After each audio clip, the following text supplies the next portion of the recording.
stand before kings may look like they did it all by themselves, but in fact, they are invariably the beneficiaries of hidden advantages and extraordinary opportunities and cultural legacies that allow them to learn and work hard and make sense of the world in ways others cannot. It makes a difference where and when we grew up, the culture we belong to, the legacies passed down by our forebears shape the pattern of our achievement in ways we cannot begin to imagine. It's not enough to ask what successful people are like, in other words. It is only by asking where they are from that we can unravel the logic behind who succeeds and who doesn't. Biologists often talk about the ecology of an organism. The tallest oak in the forest is the tallest, not just because it grew from the hardiest acorn. It is the tallest also because no other tree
most hockey crazed country on earth, coaches start to select players for the traveling rep squad, the all-star team at the age of 9 or 10. And of course, they're more likely to view the talented, the bigger, and more coordinated players who have had the benefit of critical extra months of maturity. And what happens when a player gets chosen for a rep squad? He gets better coaching, and his teammates are better. He plays 50 or 75 games a season instead of 20 games, a season like those left behind in the house league. And he practices twice as much or even 3 times more than he would have otherwise. In the beginning, his advantage isn't so much that he's inherently better, but only that he's a little older.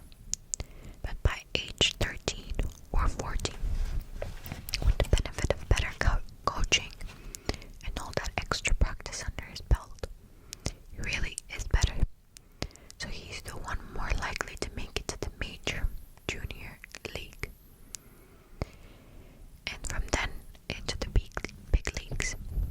Barnsley argues that these kinds of skewed age distributions exist whenever three things happen: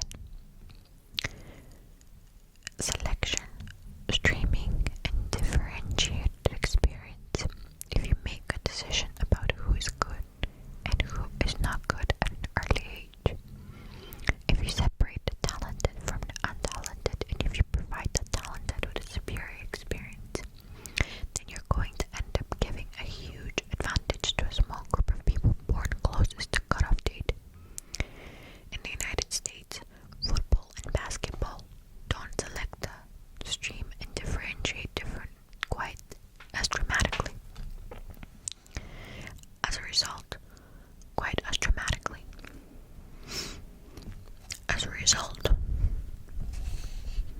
a child can be a bit behind physically in those sports and still play as much as his or her more mature peers. But baseball does.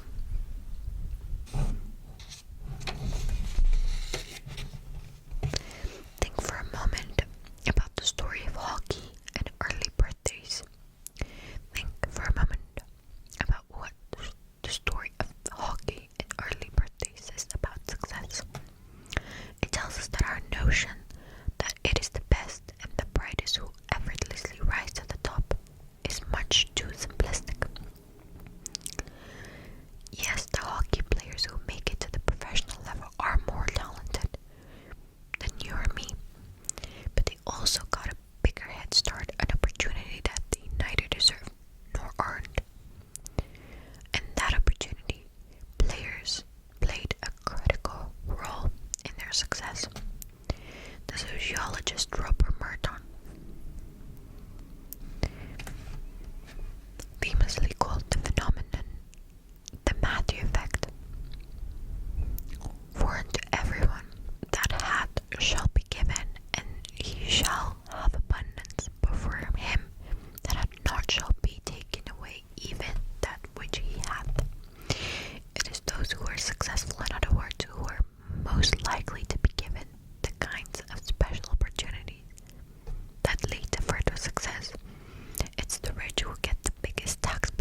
consequential areas as well.